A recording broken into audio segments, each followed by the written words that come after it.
Olá pessoal, hoje eu estou aqui para conversar com o moço mais famoso do Brasil, Miguel Oliveira? Miguel Oliveira. Qual a sua idade, Miguel? Tô com 15 anos, pastor.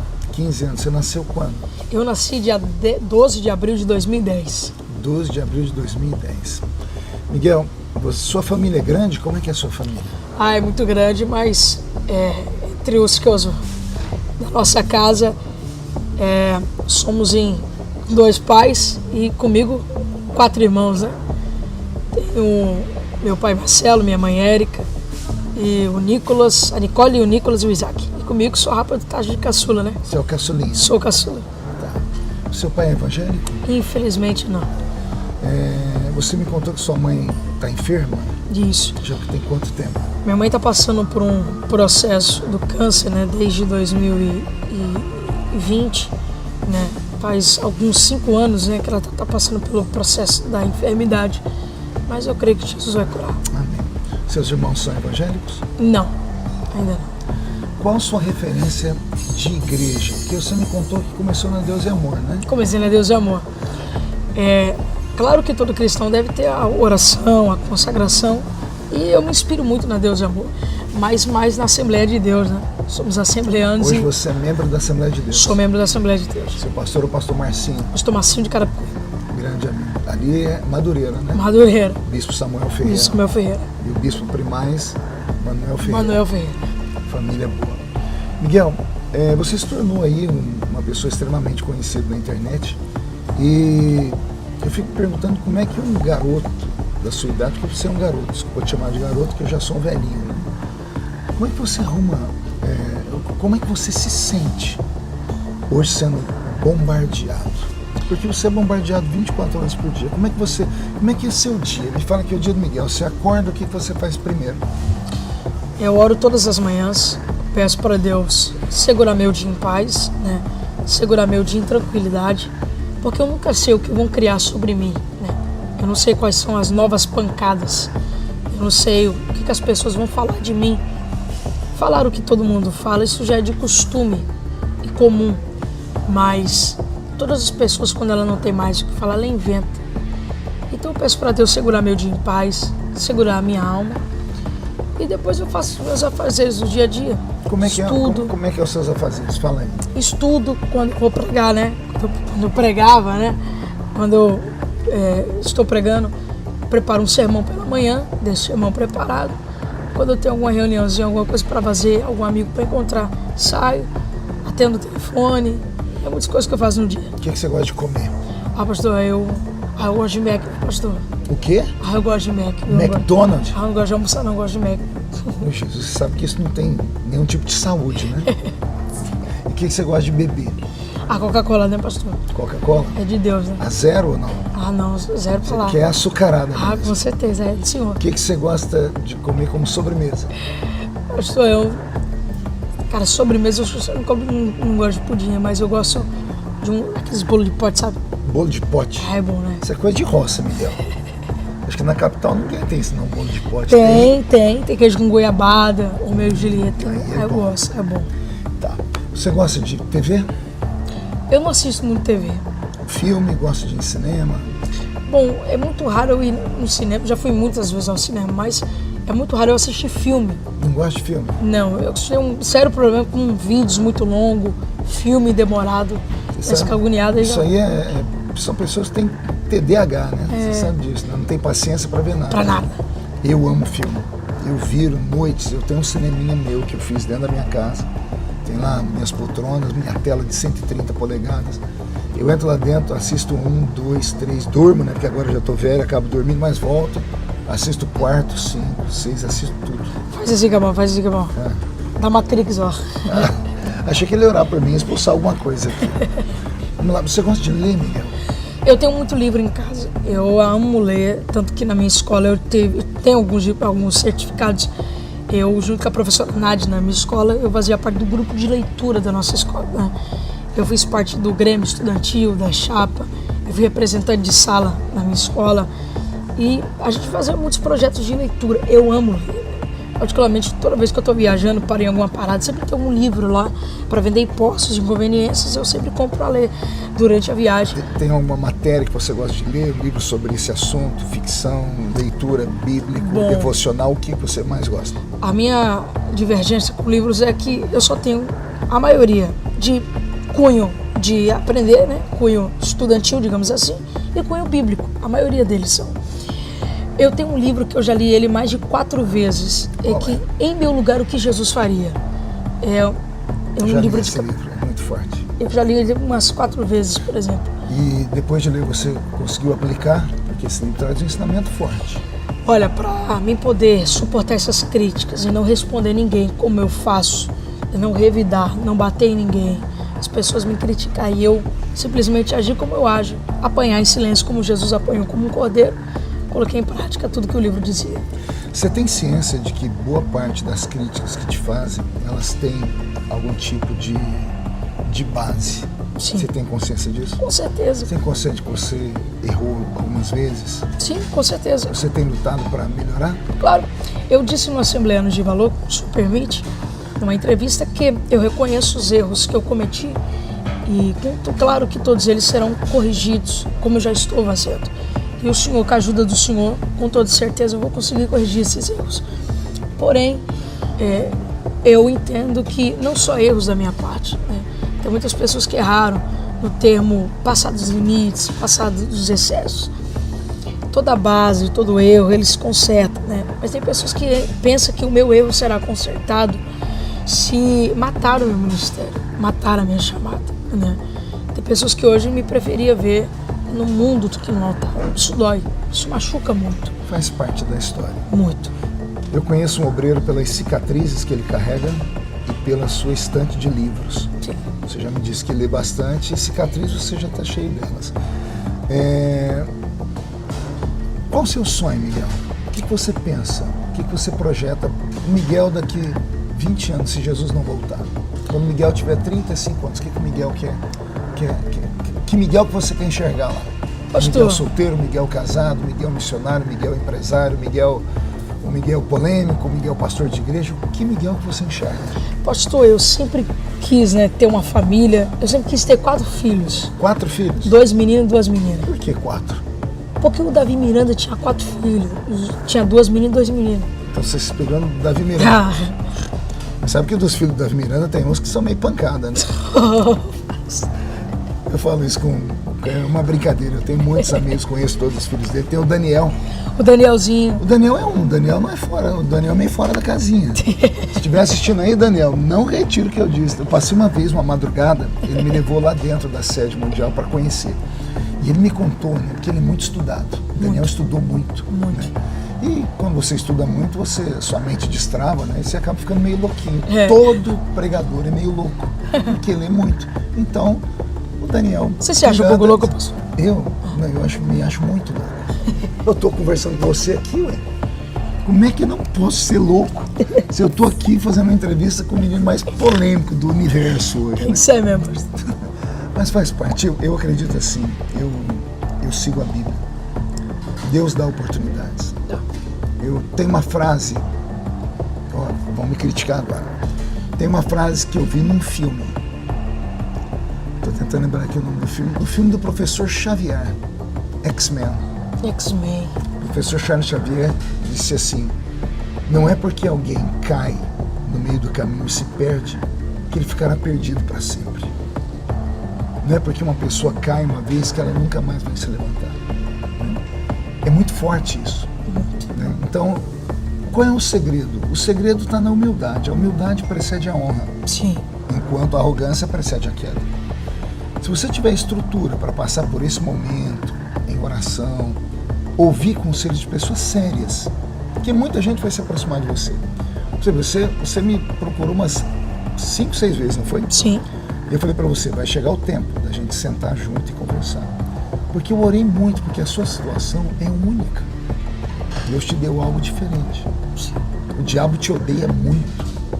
Porque eu sou um homem espiritual. Eu acredito que tudo que você está passando é porque o diabo te odeia.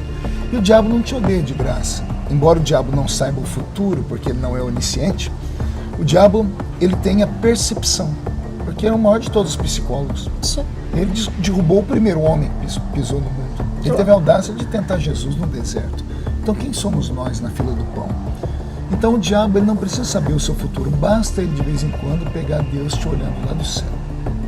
Tem pregação minha que eu falo assim, de vez em quando Deus, ele abre a janela do céu e fica olhando na terra e ele coloca o olhar em alguém. E antes que alguém chame isso de heresia, é só lembrar de Jó. De Jó. Deus estava lá, o diabo passou por ele, Deus disse, viste tu, meu servo Jó. Deus estava olhando para Jó. Então quando o diabo pega Deus olhando para alguém, mesmo não sabendo o que Deus vai fazer, o diabo sabe que essa pessoa pode dar muito trabalho no futuro. Então ele vai fazer de tudo para fazer com que essa pessoa se perca. Então ele vai usar de todas as formas. Às vezes você não precisa de um inimigo externo para te derrubar. O pior inimigo do Miguel não são sites, não são esse povo bobo de TikTok que em busca de centavos são miseráveis, porque os cliques são centavos, em busca dos cliques miseráveis tem que destruir o Miguel, tem que todo dia arrumar uma porcaria. Esse é o maior inimigo não são eles. O maior inimigo do Miguel, se eu tivesse um espelho aqui, eu ia te mostrar quem é. É o próprio Miguel. O maior inimigo do homem é o homem. A sabedoria é que vai te fazer crescer ou a falta dela vai te destruir. Eu prego aqui em Camboriú há 27 anos. Eu já vim à convenção de Camboriú 4 vezes pedir perdão, a pedido do pastor Cizinho, que já dorme no Senhor, para eu poder pregar aqui ou não. Por quê? Por causa de fala. Primeiro eu era muito menino, depois eu falava muito de pastor, depois eu preguei uma coisa que um teólogo do estado achou que era uma heresia. E todas as vezes que aconteceu isso comigo, Miguel, eu não era o único. Tinha outros pregadores que também passavam por esse crivo.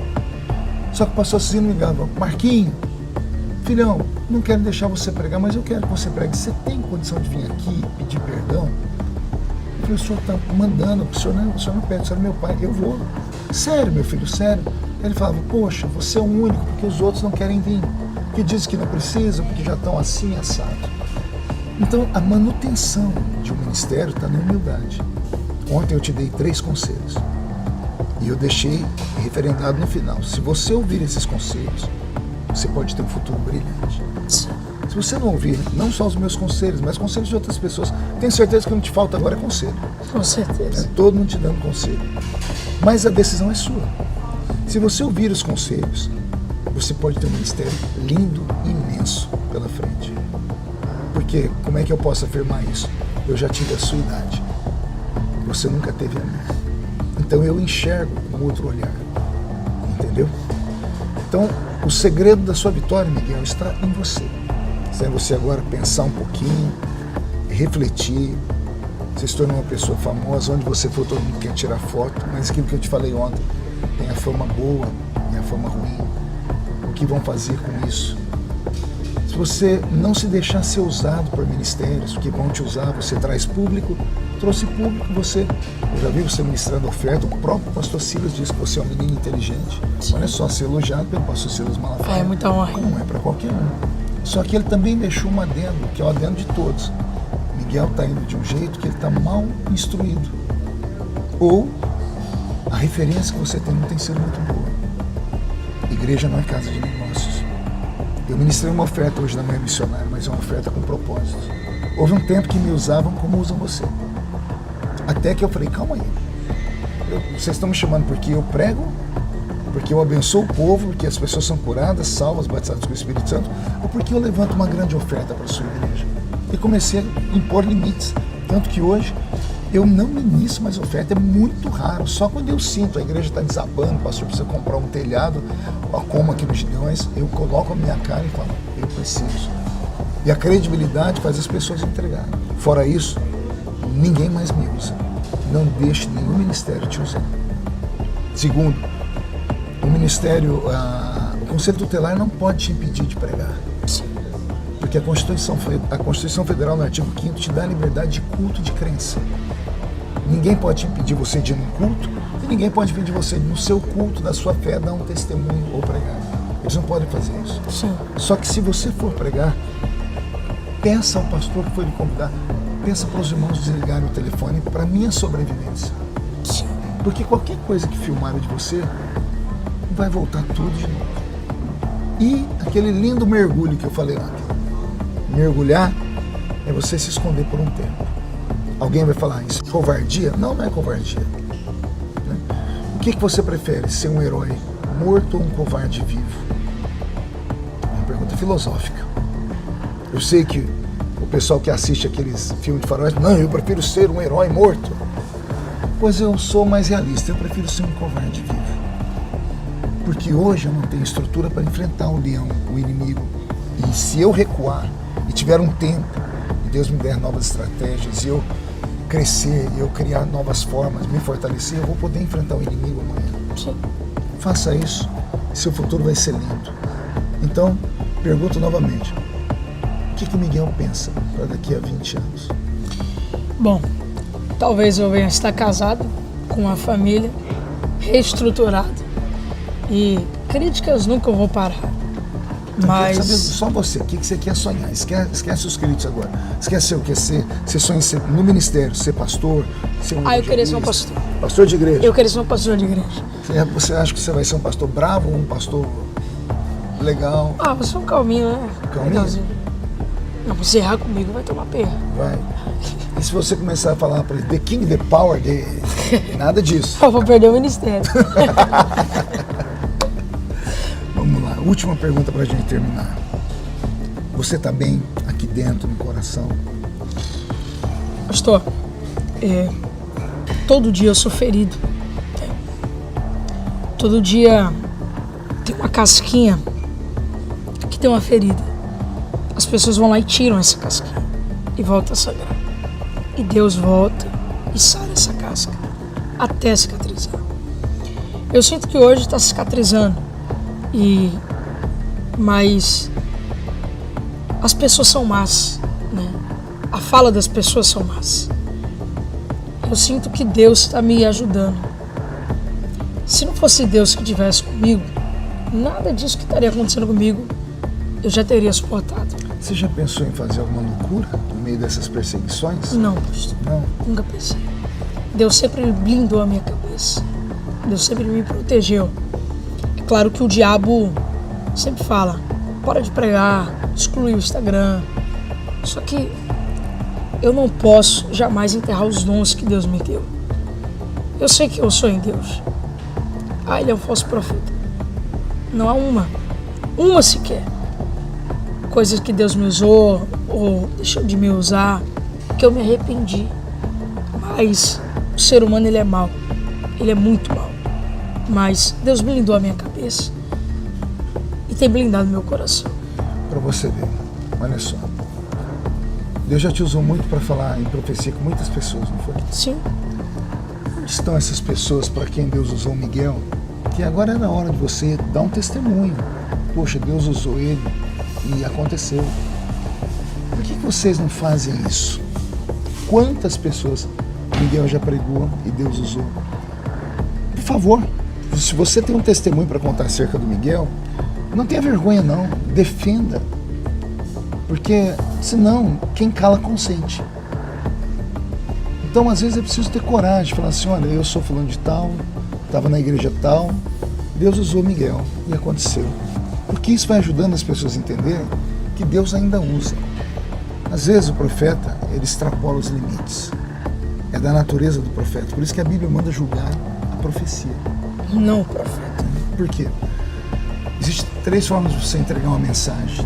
Tem a maneira mais extravagante de todas, que é a maneira do Miguel, que faz uma performance, tudo. Eu chamo isso de criatividade profética, né? Existe a mesma maneira do Miguel chegar e falar assim, ó, assim diz o Senhor, maneira branda. Ou nem dizer, irmão, eu vi isso, vi aquilo, aqui no cantinho, sem ter que ser público. Ou o profeta pode nem entregar, porque é de foro íntimo dele. Depois ele vai se acertar com Deus. Então, existem várias formas. Se eu puder te dar um conselho, escolha a forma mais branda e foque na palavra, porque o que fica é a palavra. Eu prego há 33 anos. Jesus já me usou em revelação? Já me usou em dons? Já. Ontem o Senhor me deu interpretação da língua estranha de um africano. Ele me usa em dons. Mas o maior dom que eu tenho é a palavra. que a palavra é insubstituível. É a palavra que salva, pastor. Passa o tempo, as pessoas... Eu já vi tanta gente com dons, com profecia, com coisas, desapareceram na história. Porque todas as vezes que as pessoas te chamarem, elas querem ver o dom. E se Jesus não quiser usar o Miguel naquele dia? Com uma palavra que o senhor pregou e passa tantos os anos, eu lembro ainda. É o dia da aprovação. É uma palavra que eu lembro de cor. Olha, não teve cura nesse dia, não teve, foi só a palavra. A palavra. Então, firme-se na palavra, quer ser um pastor, né?